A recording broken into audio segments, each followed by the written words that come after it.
There's a woman I used to work near, in the cubicle 2 rows over, who bought a brand new car the same month she got promoted.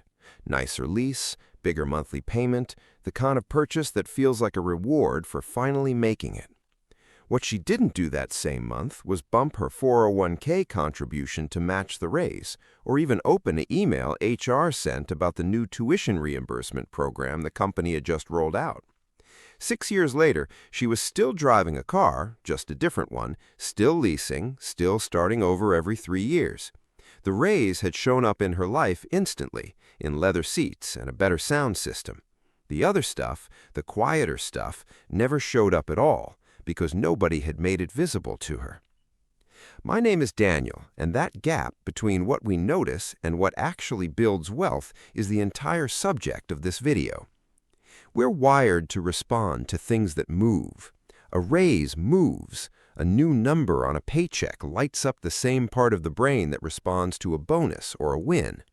But a benefits portal, a stipend, an unclaimed match sitting in a drop-down menu, none of that moves. It just sits there, identical every year, so your brain quietly files it under already handled. Even when it's the opposite of handled, it's ignored. And that single psychological quirk, the fact that we chase visible rewards and ignore invisible ones, is quietly responsible for more lost wealth than almost any bad investment decision you could make. I want to call this the shadow portfolio, because that's really what it is. Everyone thinks of their financial life as one portfolio, the one you can check on an app, the 401k balance, the brokerage account, maybe a savings account with a name like house fund. But running underneath that, mostly invisible, is a second portfolio made entirely of employment-based assets. Insurance you're underusing, employer matches you're only half capturing, stipends that quietly expire every December unclaimed, skill-building perks that raise your market value whether or not you ever notice them. Nobody tracks this shadow portfolio the way they track a stock ticker, but it behaves exactly like one, growing or shrinking based on decisions you make or simply fail to make. And most people are letting it bleed out for years without any idea it exists. Here's where it gets more uncomfortable, because the shadow portfolio doesn't just sit there passively while you ignore it. It actively drains in the background through something most people can feel but rarely name correctly. Say you get a raise, $4,000 a year, roughly $300 extra a month after taxes. Almost nobody consciously decides to spend that. It gets absorbed. The grocery order gets slightly less careful. DoorDash goes from twice a week to 4 times. A subscription you meant to cancel 8 months ago just never gets canceled because, hey, you can afford it now. None of these are dramatic decisions on their own. That's exactly the trap. Lifestyle creep doesn't arrive as one purchase you can point to and regret. It arrives as 20 invisible yeses that each feel completely harmless in isolation. And the person who let $300 evaporate into unnoticed convenience spending is very often the same person who never got around to raising their 401k contribution when that raise landed, meaning the raise simultaneously inflated their spending and did nothing for their future at the exact same moment. Now let's actually run the math on this, because the shape of it surprised me the first time I modeled it out. Picture 2 co-workers, same job, same starting salary of $60,000. One of them, Maya, sets up a rule the day she starts working there. Every time she gets a raise, half of it gets automatically routed into a separate investment account before it ever touches her checking balance. No willpower required, no monthly decision to make. The other coworker, Chris, keeps everything in one account and just tries to be disciplined about it month to month. 10 years later, assuming modest 3% annual raises, something strange has happened. Maya's day-to-day lifestyle looks almost identical to Chris's because psychologically, humans adjust to whatever number hits their main account, regardless of what that number actually is.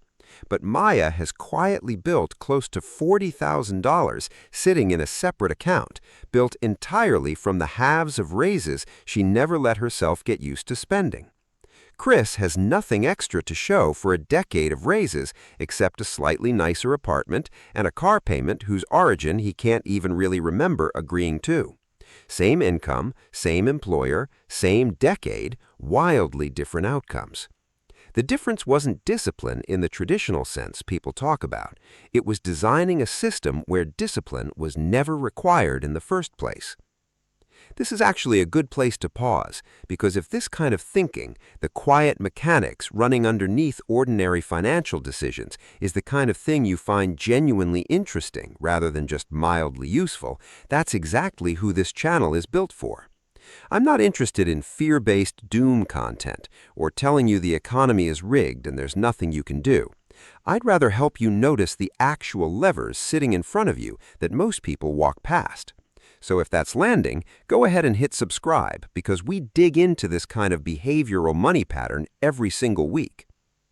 Now, here's the part of the shadow portfolio that almost nobody accounts for, and it isn't a benefit at all. It's time. Every job, no matter how demanding, has dead pockets built into it. The 15 minutes between meetings, the slow Tuesday afternoon at a retail counter, the commute spent scrolling instead of thinking. Most people treat that time as fundamentally worthless, something to be endured or numbed through with a phone. But time at a job, even unproductive time, sits inside a structure that any freelancer or business owner would kill for, which is a guaranteed paycheck regardless of what happens in that specific hour. That guarantee is itself an asset. It means you can use small windows of low-stakes time to build something, learn something, or research something with zero financial risk attached, because you're being paid either way. The person scrolling Instagram during that dead 15 minutes and the person reading one page of an industry certification book are earning an identical paycheck that day. Only one of them is quietly compounding, and neither their employer nor their bank account will tell them which one it was until years later. The deeper realization underneath all of this, the one that actually changes how you operate day to day, is that most people have been trained to think of their job in exactly one dimension, which is the salary. But salary is only the most visible layer of a much richer structure sitting underneath it. Below that are the things already mentioned, the unclaimed matches, the expiring stipends, the insurance discounts nobody uses correctly, the dead time nobody deploys on purpose. But there's something less tangible sitting in that same portfolio too, which is reputational capital. Every project done well, every relationship built with a manager or a client, every skill quietly sharpened on company time follows you out the door even after you've left that job. It doesn't show up on any balance sheet, but ask anyone who's ever landed a role through a former coworker's recommendation whether that asset was real. Your shadow portfolio isn't only financial, it's relational and reputational too.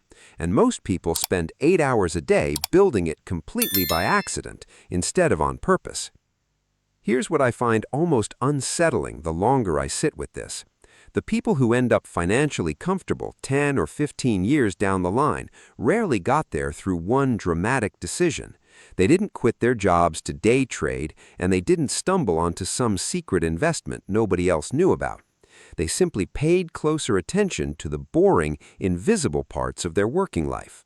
They read the benefits packet all the way through. They automated the raise, so willpower was never the bottleneck. They used the dead 15 minutes instead of numbing through it. None of that makes for a dramatic story, which is exactly why most people ignore it. Because our culture is obsessed with big, visible financial wins and allergic to slow, boring, compounding attention. But boring is where almost all real wealth actually gets built. The drama is just where it gets talked about afterward. If any of this is landing with you, go ahead and subscribe, because next time we're going to dig into another one of these hidden patterns most people walk straight past without ever noticing. But before you go, I want to leave you with something worth actually sitting with, rather than just another tip to file away and forget. So tell me in the comments, when's the last time you actually looked closely at your benefits, your time, or the small habits quietly running in the background of your financial life? And what did you find when you finally paid attention?